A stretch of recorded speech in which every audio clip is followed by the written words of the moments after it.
मैं जरा जा रही हूँ, तुम अपने भाई का ख्याल रखना।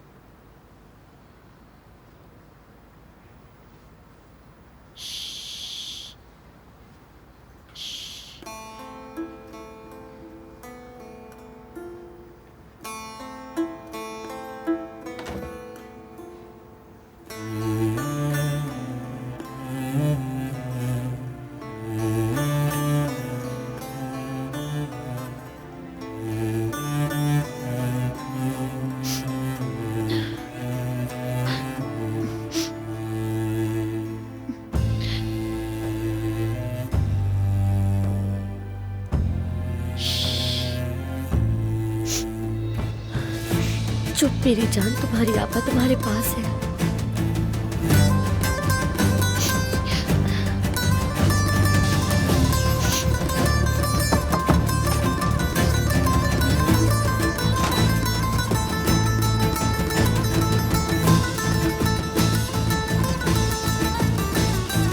हामिद,